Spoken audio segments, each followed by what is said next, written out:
Hello everyone, Adam Noyes here from Mr. Avatar 911, and welcome to another movie review, Kaiju Edition. As of right now, I am in a Kaiju frenzy. This is because all I got for Christmas is Kaiju films, and boy, was watching all of them an epic experience.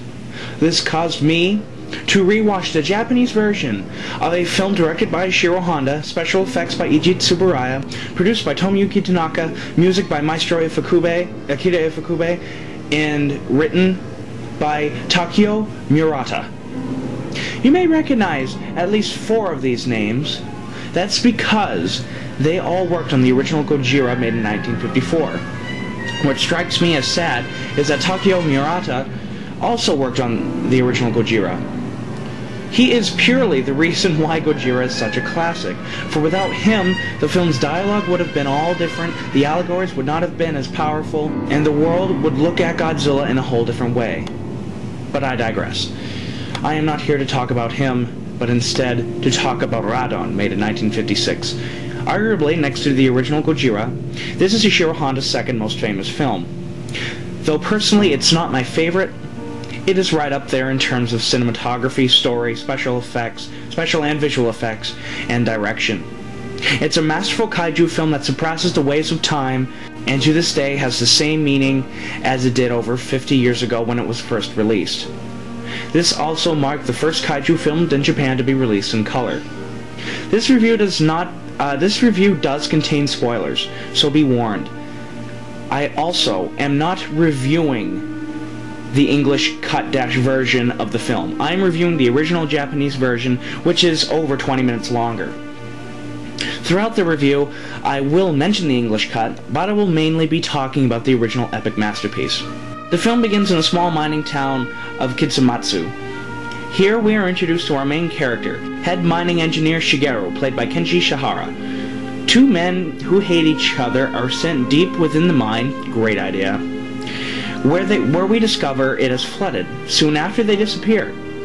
It is thought that they killed each other, for they discover one of the bodies horribly mutilated in a rather creepy scene led by Akira Ifukube.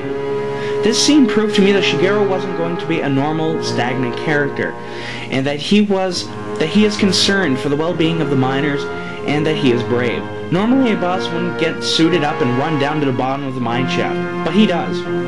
He shows that he has done this many times before. I love it.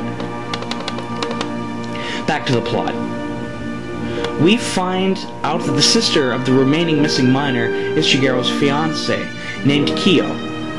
She is concerned about her missing brother when a giant worm known as a Meganura in the Japanese version attacks the town. Boy, does this thing look great. Even by today's standards, that suit looks really good. Above all, it's frightening, and it makes a rather creepy sound. The police call in the military, and they enter the mine, shoot out a bunch of them, and an avalanche causes Shigeru to be trapped inside the mine.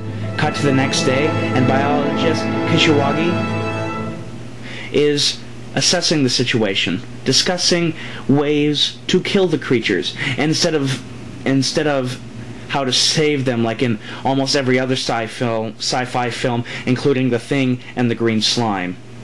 But while this is happening, mysterious flying saucers are being seen all around Japan, and not the world like in the English version. But the first time we are introduced to the anomaly is during a suspenseful sequence as a jet is chasing it. The flying saucer destroys the jet, and all that remains is a bloodied helmet. At the same time, Mount Aso is active, and people are going missing. Shigeru is found with a case of amnesia, and Kiyo keeps trying to revive his memory. She succeeds by accident in yet another suspenseful scene. Are you seeing a pattern here?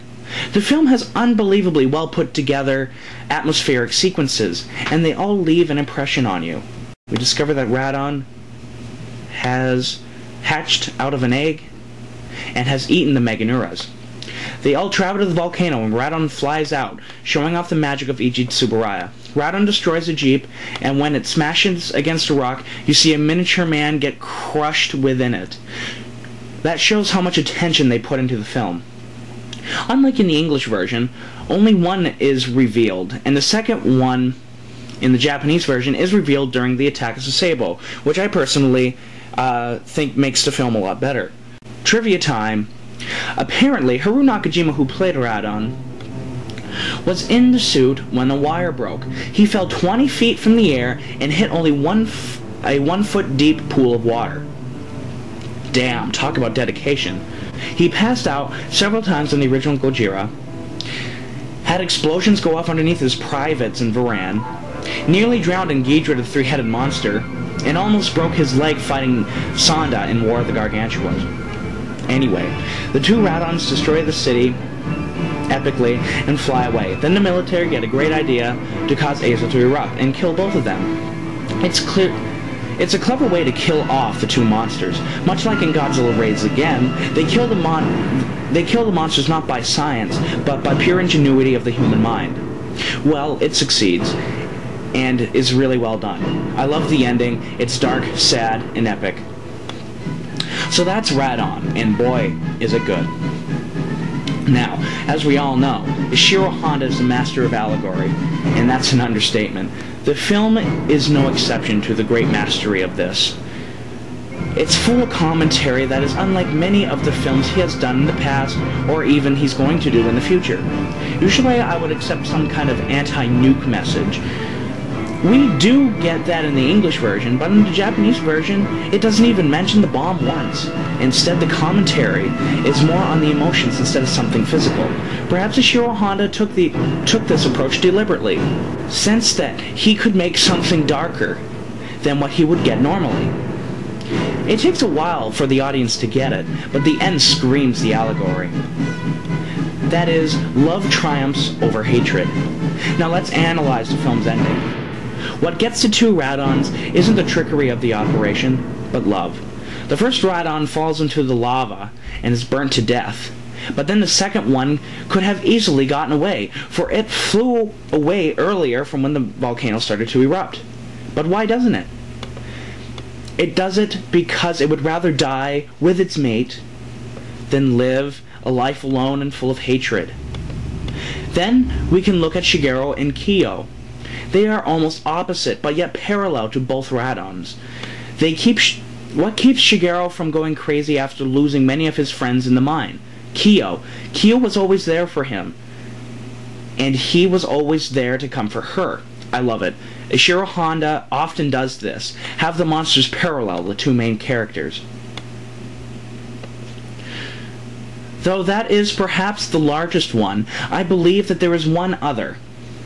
Let's look at the destruction scenes. What is Radon's power? Supersonic waves. Now, back in the 1950s, supersonic jets were only an experiment.